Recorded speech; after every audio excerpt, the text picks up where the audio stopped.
விவசாய நண்பர்களுக்கு வணக்கம். இந்த வீடியோவில் நம்ம எதை பற்றி பார்க்க போகிறோம் அப்படின்னா, நண்பர் ஒருத்தர் வந்து பார்த்திங்கன்னா ஒரு கேள்வி கேட்டிருந்தார் கமெண்ட் செக்ஷனில்.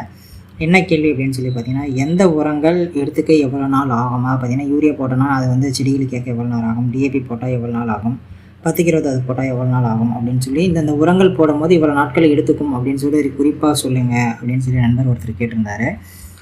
அதோட தேடலில் தான் வந்து பார்த்திங்கன்னா கிட்டத்தட்ட 10-15 நாளாக இருந்தேன். ஸோ தேடி பார்த்ததில் எங்கேயுமே அதற்கான பதில் அப்படின்னு சொல்லி கிடையாது. தேடி பார்த்ததில் எனக்கு கிடைக்கவே இல்லை. சப்போஸ் உங்களுக்கு அதற்கான பதில் கிடைச்சிருந்தது அப்படின்னா தயவு செஞ்சு கீழே கமெண்டில் பின் பண்ணுங்கள் இவ்வளோ நாள் ஆகும் அப்படிங்கிறத. சரிங்களா? நம்ம இந்த உரங்கள் எவ்வளோ நாள் எடுத்துக்க ஆகும் அப்படிங்கிறத தெரிஞ்சுக்கிறதுக்கு முன்னாடி இன்னொரு விஷயத்தை நம்ம தெரிஞ்சுக்கிட்டால் தான் நாம்ளாக புரிஞ்சுக்கலாம். ஓகே, இந்த உரங்கள் எடுத்துக்க இவ்வளோ நாள் ஆகும், இந்த உரம் இது மாதிரி, இந்த உரம் இது மாதிரி அப்படின்னு. பொதுவாகவே உரங்களை வந்து பார்த்திங்கன்னா 2 வகையாக பிரிக்கிறாங்கங்க. ஒன்று வந்து பார்த்திங்கன்னா quick release fertiliser and slow release fertiliser. அதாவது பார்த்திங்கன்னா நம்ம போட்டவுடனே கரைஞ்சி போய் செடிகளுக்கு கேட்கக்கூடிய வகையான உரங்கள் ஒன்று. இன்னொன்று வந்து பார்த்திங்கன்னா பொறுமையாக கேட்கக்கூடிய வகையான உரங்கள் அப்படின்னு சொல்லி 2 வகையாக பிரிக்கிறாங்க. ஓகேங்களா?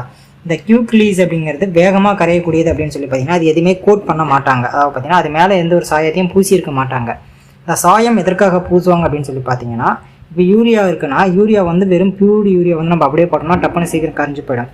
அதிலே கோட் பண்ணி வரக்கூடிய பார்த்தீங்கன்னா நீம் கோட்டட் இதுமாரிலாம் இருக்குல்ல, இதுமாரி ஒரு சில கெமிக்கல் சல்ஃபர் கோட்டடோட வந்து பார்த்திங்கன்னா ஒரு சில டைம் யூரியா வரும். அதுமாரி கோட் பண்ணி வரப்போ அது வந்து பார்த்திங்கன்னா கரையிறதுக்கு டைம் ஆகும். பொறுமையாக தான் வந்து பார்த்திங்கன்னா செடிகளுக்கு கேட்க ஆரம்பிக்கும். இப்போ வந்து பார்த்திங்கன்னா நம்ம ஸ்லோ ஃபெர்டிலைசர்னால் என்ன, குயிக் ஃபெர்டிலைசர்னா என்னன்னு சொல்லி பார்த்துருக்கோம். ஓகேங்களா? இப்போ இதற்கும் நம்ம நண்பர் கேட்ட கேள்விகளுக்கும் என்ன சம்மந்தம் அப்படின்னு பார்த்தா, நண்பர் கேட்ட கேள்வி என்னென்னா எந்த உரங்கள் கரையிறதுக்கு எவ்வளோ நாள் ஆகும், எந்த செடிகள் எடுத்துக்கிறதுக்கு எவ்வளோ நாள் ஆகும் அப்படிங்கிறத வந்து பார்த்திங்கன்னா நண்பருடைய கேள்வியே. ஸோ இதில் புரிஞ்சுக்கங்க, குயிக் ஃபெர்டிலைசருங்கிறது சீக்கிரமாக கரையக்கூடியது. ஸ்லோ ஃபெர்டிலைசிங் வந்து பார்த்திங்கன்னா பொறுமையாக ஏதாச்சும் ஒரு உரத்தோட கோட் பண்ணி வரக்கூடியது வந்து பார்த்திங்கன்னா பொறுமையாக கரையும். இந்த பொறுமையாக கரையக்கூடிய வகத்தில் வரக்கூடியது எல்லாம் வந்து பார்த்திங்கன்னா இந்த டிஏபி 10-26 இது மாதிரியான விஷயங்கள் எல்லாமே வந்து பார்த்திங்கன்னா பொறுமையாக கரையக்கூடிய கண்டென்ட்ஸ். ஓகேவா? இதெல்லாம் செடிகளுக்கு பொறுமையாக தான் கேட்க ஆரம்பிக்கும். இந்த குயிக் அப்படிங்கிறது வந்து பார்த்திங்கன்னா யூரியாவை கூட கொண்டு போய் சேர்க்கலாம். யூரியாவை வந்து பார்த்திங்கன்னா கோட் பண்ணாத யூரியாஸ், கோட் பண்ண யூரியா வந்து பார்த்திங்கன்னா அவ்வளோ சீக்கிரம் கரையாது. கோட் பண்ணாத யூரியா தான் வந்து பார்த்திங்கன்னா உடனடியாக வந்து பார்த்திங்கன்னா செடிகளுக்கு போய் சேரும். அதுலேயும் யூரியா அப்படிங்கிறது வந்து பார்த்திங்கன்னா 20% கீழே இருக்குது அப்படின்னா அது வந்து பார்த்திங்கன்னா யூரியா வந்து பார்த்திங்கன்னா சீக்கிரமாக செடிகளுக்கு கொடுக்கும். மூட்டையில் பார்க்கும்போது இப்போ பார்த்திங்கன்னா காம்பினேஷன்ஸ் 20-20-20 இருக்குன்னா அது எல்லாமே வந்து பார்த்திங்கன்னா same type of NPK rating இருந்துச்சு அப்படின்னா அது எல்லாமே வந்து பார்த்திங்கன்னா ஸ்லோ ஃபெர்டிலைசேஷன் தான், பொறுமையாக தான் செடிகளுக்கு கேட்க ஆரம்பிக்கும். இந்த வேரியேஷன் இருக்குது அப்படின்னா அது வந்து பார்த்திங்கன்னா கொஞ்சம் சீக்கிரமாக கேட்க ஆரம்பிக்கும். பார்த்திங்கன்னா இப்போ 10% யூரியா இருக்குது, அதுக்கு மேலே ஒரு 20%, 20-20 இப்படி இருக்கிறது, இந்த 10-26 இதுமாரியான விஷயங்கள்லாம் மீடியமில் வந்து சேர்ந்துடும். அதேமாரியே வந்து பார்த்திங்கன்னா உங்களுக்கு மாட்ரேட்டாக கேட்கக்கூடியது அப்படின்னு சொல்லி பார்த்தீங்கன்னா ஃபாஸ்ட்டும் இல்லாமல் ஸ்லோவும் இல்லாமல் கேட்கக்கூடியது அப்படின்னு சொல்லி பார்த்திங்கன்னா இந்த பொட்டாஸ் உரம்லாம் இருக்குது இல்லையா, பொட்டாஸ்லாம் வந்து பார்த்திங்கன்னா ஃபாஸ்ட்டாகவும் வேலை செய்யும், ஸ்லோவாகவும் வேலை செய்யும். ஓகேங்களா? குயிக் ஃபெர்டிலைசர்னு சொல்லலாம், ஸ்லோ ஃபெர்டிலைசர் 2 ரகத்துலேயுமே வந்து பார்த்திங்கன்னா அந்த பொட்டாஸ் வந்து சேரும். ஓகேவா? அதேமாரி தான் 10-26 டிஏபிங்கிறது வந்து பார்த்திங்கன்னா முழுக்க பொறுமையாக தான் வந்து கேட்க ஆரம்பிக்கும். யூரியா அப்படிங்கிறது வந்து பார்த்திங்கன்னா கொஞ்சம் வேகமாகவே கேட்க ஆரம்பிக்கும். ஓகேங்களா? இப்போ நீங்கள் வந்து இது வரைக்கும் எந்த பயிருமே பண்ணலை அப்படிங்கிற பட்சத்தில் என்ன ரெக்கமெண்ட் பண்ணுவாங்க அப்படின்னா 50-60% வந்து பார்த்திங்கன்னா ஸ்லோ ஃபெர்டிலைசர், அதாவது பார்த்திங்கன்னா டிஏபி வகையான உரங்களை பயன்படுத்த சொல்லுவாங்க.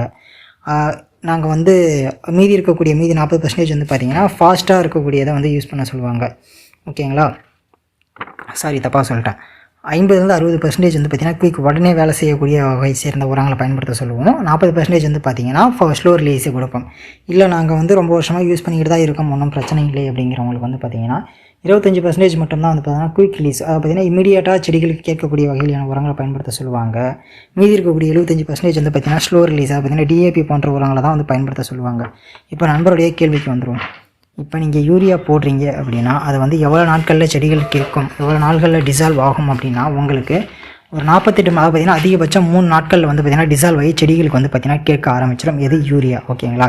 இப்போ யூரியா கண்டென்ட் எதெல்லாம் இருக்கோ அது எல்லாத்துலேயுமே யூரியா கண்டென்ட் இருக்குன்னா அந்த யூரியாவோட வேலைகள் வந்து பார்த்திங்கன்னா வேகமாக நடைபெற ஆரம்பிச்சிடும். இப்போ உதாரணத்துக்கு 20-20 எடுத்துக்கிட்டிங்க அப்படின்னா குறைஞ்சது ஒரு 10 நாளாவது ஆகும். டிஏபி அப்படின்னு எடுத்துக்கிட்டிங்கன்னா குறைஞ்சது 25 நாளாவது ஆகும் செடிகளுக்கு முழுசாக கேட்குறதுக்கு. இது எல்லாம் வந்து பார்த்திங்கன்னா நான் வந்து டெஸ்ட் பண்ணி சொன்னேன்னா அப்படின்லாம் கிடையாது. ஸோ நமக்குன்னு ஒரு அனுபவம் இருக்கும். ஓகேங்களா? அனுபவம் மூலயமா நம்ம தெரிஞ்சுக்கிட்டு தான். ஏன்னா யூரியா போட்டால் டப்புன்னு கேட்காதுன்னு யாருமே சொல்ல மாட்டேன். உயரம் வளரலாம் கூட நான் சொல்லுவேன் உடனே யூரியா போட்டோன்னா வளர்ந்துடும் அப்படின்னு சொல்லுவோம். ஸோ இமீடியட்டாக ரியாக்ஷன் பண்ணக்கூடியது அப்படின்னு சொல்லி பார்த்திங்கன்னா யூரியா தான். ஓகேவா? ஏதாவது இந்த சால்யூபிள் கண்டென்ட்ஸ்னு சொல்லுவோம் இல்லையா, அந்த லிக்விட் ஃபெர்டிலைசராக இருக்கட்டும், ட்ரிப்பில் கரைச்சக்கூடிய உரங்கள், இந்த ஆல் 19 CN இதெல்லாம் இருக்கட்டும், இதெல்லாமே வந்து பார்த்திங்கன்னா செடிகளுக்கு உடனே கேட்க ஆரம்பிச்சிடும். வித்தின் 2 to 3 டேஸ்லேயே வந்து பார்த்திங்கன்னா செடிகளை கேட்க ஆரம்பிச்சிடும். அந்த மாற்றங்கள் உங்களுக்கு தெரியும். இப்போ இந்த பொட்டாஸ் கூட வந்து பார்த்திங்கன்னா கிட்டத்தட்ட உடனே செடிகளுக்கு தெரிய ஆரம்பிக்கும். இந்த பொட்டாஸை கூட வந்து பார்த்திங்கன்னா நம்ம இந்த மக்காசோளம் 30 நாள் 35 நாளில் போடுறதுக்கு கேட்பாங்க. ஸோ அந்தமாதிரி டைமில் யாருமே வந்து பார்த்திங்கன்னா ப்ரிஸ்கிரிப்ஷன் பண்ண மாட்டாங்க, அதை போடுங்கன்னு சொல்ல மாட்டாங்க. காரணம் என்ன அப்படின்னா, பொட்டாஸ் நீங்கள் போடும்போது வளர்ச்சி வந்து பார்த்திங்கன்னா கண்ட்ரோல் ஆகி முதிர்ச்சி அடைய ஆரம்பிச்சிடும், தட்டை வந்து முதிர்ச்சி அடைய ஆரம்பிச்சிடும். ஸோ அதனால் வந்து மேக்ஸிமம் யாரும் ரெக்கமெண்ட் பண்ண மாட்டாங்க. வளர்ச்சிங்கிறது இந்த பூ பூக்கிறது இது எல்லாத்துலேயுமே வந்து பார்த்திங்கன்னா வளர்ச்சி அதிகமாக இருந்தால் தான் கதிர் வந்து பார்த்திங்கன்னா நல்லாயிருக்கும். அந்த இடத்துல கண்ட்ரோல் பண்ணிட்டோம் அப்படின்னா கருது வந்து பார்த்திங்கன்னா நல்லா இருக்காது. ஓகேவா? அடுத்தது என்னன்னா, இப்போ யூரியா வந்து சொன்னால் 2-3 நாளில் 20-20 அப்படின்னு சொல்லி பார்த்திங்கன்னா குறைஞ்சது ஒரு 10 நாளாவது ஆகும். டிஏபியும் வந்து பார்த்திங்கன்னா ஒரு 20 நாளாவது ஆகும். பொறுமையாக தான் செடிகளுக்கு கொடுக்க ஆரம்பிக்கும். 10-26 வந்து பார்த்திங்கன்னா அதே ரேஷியோ தான். அம்மோனியம் சல்ஃபேட் அப்படிங்கிறது வந்து பார்த்திங்கன்னா ஒரு 5 to 6 டேஸில் வந்து பார்த்திங்கன்னா செடிகளுக்கு கேட்க ஆரம்பிச்சிடும். ஸோ இது எல்லாமே வந்து பார்த்திங்கன்னா நான் அனுபவத்தில் எனக்கு தெரிஞ்ச விஷயங்களை வச்சு நான் சொல்லக்கூடியது. இல்லைடா இதெல்லாம் தப்பு, இது வந்து இவ்வளோ நாளில் தான் கேட்கும் அப்படின்னு சொல்லி உங்களுக்கு தெரிஞ்சுது அப்படின்னா தயவு செஞ்சு கீழே கமெண்டில் டைப் பண்ணுங்கள். நானும் தெரிஞ்சுக்கிறேன், தப்பை திருத்திக்கிட்டு அதை ஒரு தனி வீடியோவை கூட போடுறேன். ஸோ நான் சொல்கிறதுல வந்து டவுட்டே இல்லை. அது வந்து பார்த்திங்கன்னா யூரியா கண்டிப்பாக இமீடியட்டாக 2 to 3 days. அதேமாரியே வந்து பார்த்திங்கன்னா அந்த டிஏபி வந்து பார்த்திங்கன்னா 5 நாளைக்கு பக்கமாக வந்து பார்த்திங்கன்னா ஸ்டே பண்ணி தான் இருக்கும். ஓகேங்களா? அதிகபட்சமாக உரங்கள் எவ்வளோ நாள் வந்து பார்த்திங்கன்னா செடிகள் எடுத்துக்க ஆரம்பிக்கும் அப்படின்னா 25 நாட்களுக்குள்ளே எல்லா உரங்களையுமே வந்து பார்த்திங்கன்னா செடிகள் எடுத்துக்க ஆரம்பிக்கும். 25 நாட்களுக்குள்ளே உரங்கள் எடுக்க ஆரம்பிச்சா அதாவது பார்த்திங்கன்னா இது எல்லாமே 50% 70% உரங்களை வந்து பார்த்திங்கன்னா எடுத்துக்கிறதுக்கு செடிகளுக்கு தேவையான டைம் தான் வந்து பார்த்திங்கன்னா 2 நாட்களில் இருந்து 25 நாட்களுக்குள்ளே அப்படின்னு சொல்லியிருக்காங்க. யூரியா மட்டும் வந்து 2 to 3 நாட்களில் முடிஞ்சிடும் அப்படிங்கிறாங்க. மீதி இருக்கக்கூடிய அந்த 30-40% வந்து பார்த்திங்கன்னா செடிகள் எடுத்துக்கிறதுக்கு அப்படின்னு சொல்லி பார்த்திங்கன்னா ஒரு 3 மாதங்கள் கூட ஆகலாம், 3-4 மாதங்கள் கூட ஆகலாம் அப்படிம்பாங்க. நாம் பொறுமையாக ஒரு விஷயம் வந்து விவசாயிகள் சொல்கிறத கேட்டிருப்பேன்.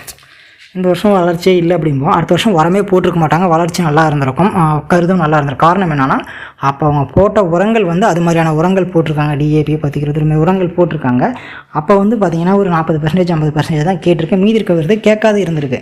அவங்க உழவு பண்ணும்போது அந்த உரங்கள் வந்து பார்த்திங்கன்னா மறுபடியும் அந்த மண்ணில் கலந்து கேட்க ஆரம்பிச்சிருக்கு. ஸோ அதனால் அந்த வருஷம் அவங்களுக்கு ஈல்டு நல்லா இருந்திருக்கும். ஓகேவா? சொன்னது எதாங்க சொல்லணும், என்ன சொல்கிறதுன்னு தெரியல. யூரியா 2 நாள் தான், மற்ற உரங்கள் எல்லாமே எவ்வளோ நாள்னு சொல்லியிருப்போம். ஓகேவா? இந்த வீடியோவில் எனக்கு தெரிஞ்சு உரங்கள் செடிகள் கேட்கறதுக்கு எவ்வளோ நாள் ஆகும் அப்படிங்கிறத எனக்கு தெரிஞ்ச முறையில் சொல்லியிருக்கேன். இல்லை இப்படியெல்லாம் இல்லைடா வேறு மாதிரிடா அப்படின்னா கமெண்டில் டைப் பண்ணுங்கள். கரெக்டான லிங்க் இருந்தாலோ இல்லை உங்களுக்கு கண்டிப்பாக தெரியும் அப்படின்னாலும் கமெண்டில் டைப் பண்ணுங்கள். அது ஒரு வீடியோவாகவும் போடும், ஒன்றும் பிரச்சனை இல்லை. தப்பு செய்கிறது எல்லாமே சகஜம். ஸோ நான் தப்பு செஞ்சிருந்தாலும் கண்டிப்பாக மாற்றிக்கிறேன். வீடியோ பார்த்த நண்பர்களுக்கு நன்றி. மறக்காம சேனலை சப்ஸ்கிரைப் பண்ணுறேன்.